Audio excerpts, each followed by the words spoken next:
मैं हूं आपका होस्ट संदीप भटनागर और आप देख रहे हैं मेरा यूट्यूब चैनल भारत की भाषा। कल हमारे विदेश मंत्री डॉक्टर जयशंकर ने रायसीना डायलॉग में कुछ ऐसी बातें कही जो पूरे वर्ल्ड में, पूरी मीडिया में घूम रही हैं। यूएन के बारे में, पाकिस्तान के बारे में और कश्मीर के बारे में। दोस्तों, तो पहले हम सुनते हैं कि उन्होंने क्या बोला है, उसके बाद मैं अपना विश्लेषण आपको देता हूं। दोस्तों, Let's give you a second example.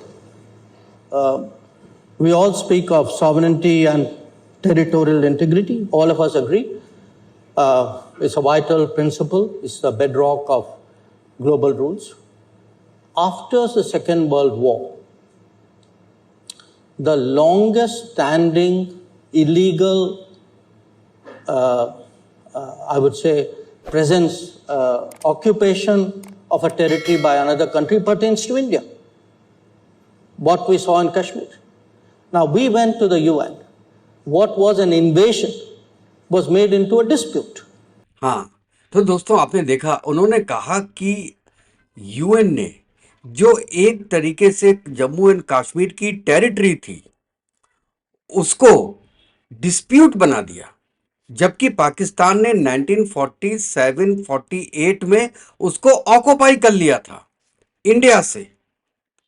और ये बात दोस्तों बिल्कुल सही है। आप अगर हिस्ट्री में जाते हैं तो आप ये देखते हैं कि जो जम्मू एंड कश्मीर के किंग थे हरि सिंह ने इंडिया को इंस्ट्रूमेंट ऑफ एसेशन 26 अक्टूबर 1947 में ही साइन करके दे दिया था कि ये एरिया आपका है, आपका एसेशन है। लेकिन पाकिस्तान ये नहीं मानता था। क्यों? वो कहता था कि वहां पे मुस्लिम्स ज्यादा हैं, पॉपुलेशन वाइज मुस्लिम ज्यादा हैं, इसलिए ये पार्ट भी हमारा होना चाहिए। तो दोस्तों, आपको एक चीज ये पता होनी चाहिए कि जो बंटवारा हुआ था वो पॉपुलेशन के बेस पे नहीं हुआ था। बंटवारा जो हुआ था वो हुआ था कि हेड ऑफ स्टेट, चाहे वो जम्मू कश्मीर का है, चाहे पंजाब के हैं, वेस्ट बंगाल के हैं, कहीं के भी हों, जो हेड ऑफ द स्टेट्स हैं वो किस कंट्री के साथ अपना एसोसिएशन करना चाहते हैं, इंडिया के साथ या पाकिस्तान के साथ। और ये बड़े बड़े स्टेट्स की बात नहीं कर रहा हूं, ये मैं जो छोटे छोटे स्टेट्स हैं उनकी मैं बात कर रहा हूं कि उनको ये अधिकार दिया गया था। अब देखिए, पूरा पंजाब का तो पार्टीशन हो गया, हाँ, लेकिन पंजाब में कितने थे मुस्लिम? 53% थे। 53% मुस्लिम थे, 47% वहां पे हिंदू थे। इवन आप अगर वेस्ट बंगाल देख लो साहब, वेस्ट बंगाल में 35% मुस्लिम थे और 65% हिंदू थे। उसका भी तो बंटवारा हुआ। तो अगर एक्चुअल देखा जाता, अगर आपको एरिया के हिसाब से और पॉपुलेशन के हिसाब से अगर पार्टीशन होता तो केवल 2 जगह थी जो कि पाकिस्तान को मिलती 100%। एक जम्मू एंड कश्मीर और दूसरा लक्षद्वीप, जिसमें 97% मुस्लिम थे और जम्मू एंड कश्मीर में 77% मुस्लिम थे।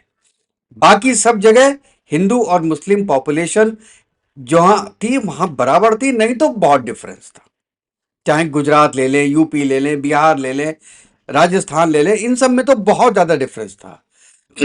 अब दूसरा ये भी तो देखना था कि ऐसा थोड़ी ना है कि आप बिल्कुल मध्य प्रदेश बीच में है, उसको उठा के पाकिस्तान को दे दे, जैसे आपने ईस्ट बंगाल दे दिया जो कि बांग्लादेश था।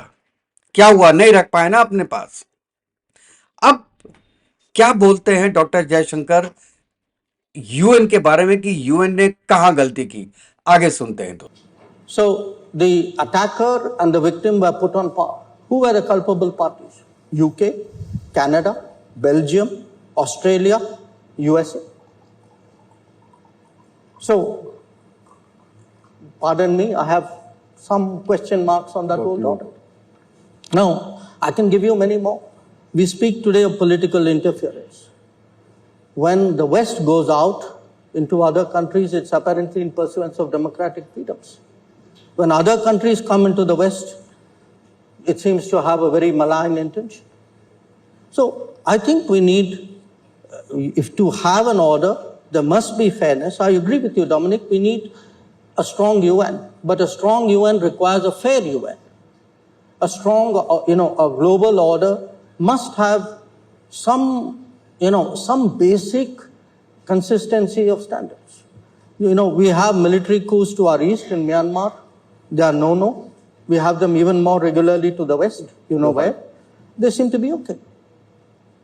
So I think it's important to audit the working of the world for the last 8 decades.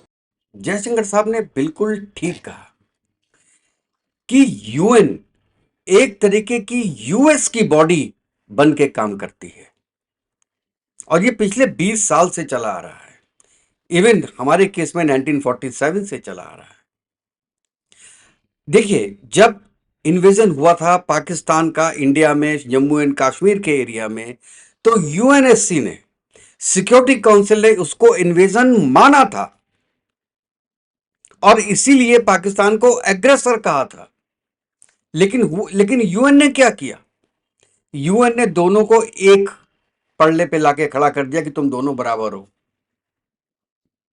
ये यूएन ने किया। और किस लिए? उन्होंने कंट्रीज के नाम बताए। दोस्तों, ये कमाल के हमारे जयशंकर साहब हैं कि इंडिया में बैठ के, जहां पे कि 11 कंट्रीज के फॉरेन मिनिस्टर्स बैठे हुए हैं, 120 कंट्रीज का रिप्रेजेंटेशन है, उनके बीच में उन्हीं को सुनाना एक बहुत बड़ी बात है।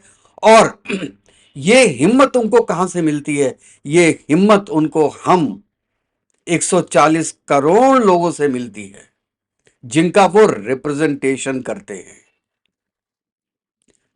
और इंडिया आज इस कंडीशन में बैठा हुआ है, इस पोजीशन पे बैठा हुआ है कि हमारे फॉरेन मिनिस्टर आंखों में आंखें डाल के वेस्ट के बात कर सकते हैं कि यूएन को रिफॉर्म्स चाहिए। अगर यूएन फेयर नहीं है, जो कि इंडिया के साथ फेयर नहीं था, यूएन एग्रेसर को आपने हमारे साथ मिला दिया था, तो फिर यूएन की वैल्यू कम हो जाती है। ये जितने भी ग्लोबल इंस्टीट्यूशंस हैं, अगर ये इंस्टीट्यूशंस फेयरली वर्क नहीं करेंगे तो क्या होगा कि हल्के हल्के और कंट्रीज भी ऐसे होंगे जो कि उनकी बात नहीं सुनेंगे। और यही हुआ है। तो मैं तो कहूंगा कि ये डॉक्टर जयशंकर की बहुत ही असर्टिव फॉरेन पॉलिसी है और ये बात वो मानते हैं कि वर्ड एक मल्टीपोलर वर्ड है, जहां पे हर कंट्री को, चाहे वो ग्लोबल साउथ का ही क्यों ना हो, चाहे वो कोई बहुत छोटा कंट्री क्यों ना हो, सबको अपनी बात कहने का अधिकार है। और इसके साथ मैं ये कहूंगा कि ये एक डिप्लोमेटिक शॉट जो डॉक्टर जयशंकर ने, या तमाचा डॉक्टर जयशंकर ने यूएन के ऊपर मारा है, this is a slap of the century. ये बात जानते सभी थे, बोलने की हिम्मत नहीं थी, क्योंकि यूएन का मालिक अमेरिका बहादुर है। तो अमेरिका बहादुर के सामने क्यों बोलना है किसी को? लेकिन यही असर्टिव नेचर अब आ गई है इंडिया में, जो कि कम से कम अभी उन्होंने लास्ट वीक यही बोला था पाकिस्तान के बारे में कि प्रॉब्लम सॉल्व हो जाएगी, अगर आपका हिस्सा हमारे पास आ जाए तो everything will be solved. There is no problem like Jammu and Kashmir, you just give us our area, everything will be solved. ये चीजें एक पब्लिक फोरम में बोलना इतना आसान नहीं होता है। और जहां तक यूएन की बात है दोस्तों, तो ये तो आपको भी पता होगा कि यूएन के जो चार्टर है उसके ये क्लॉज नंबर 6 में आता है, और क्लॉज नंबर 6 जो होता है वो केवल सजेशिव होता है, वो सजेशन दे सकता है, इसके अलावा उसका रुतबा नहीं है। अगर क्लॉज 7 होता तो वो असर्टिव होता कि नहीं, you have to do it. अगर आप नहीं करते हैं तो मे बी यूएन अपनी फोर्सेस आपके पास भेज सकता है, या जो भी उसका तरीकेकार हो, वो प्रेस कर सकता है आपको ये काम करने के लिए, जबकि आज तक तो कभी कुछ किया नहीं उन्होंने। लेकिन क्लॉज नंबर 6 ये नहीं बोलता है, ये दोनों कंट्रीज का आपस का मामला है, आप अपने बैठ के समझाइए, सुलझा सकते हैं तो सुलझाइए। That was it. और उन्होंने तो, जयशंकर साहब ने यह भी कहा कि हम गए थे, इंडिया गया था यूएन, और आपने दोनों को एक पलड़े पे बैठा दिया। क्यों? क्योंकि कुछ वेस्टर्न कंट्रीज उस वक्त पाकिस्तान के साथ थी, क्योंकि पाकिस्तान की उनको जरूरत थी अगेंस्ट यूएसएसआर, और जो उन्होंने काम लिया और पाकिस्तान को बर्बाद कर दिया। और ये पाकिस्तान समझ भी नहीं पाया कि वो जम्मू एंड कश्मीर के चक्कर में और अमेरिका के लॉलीपॉप्स के चक्कर में उन्होंने अपनी कंट्री को डुबो दिया दोस्तों।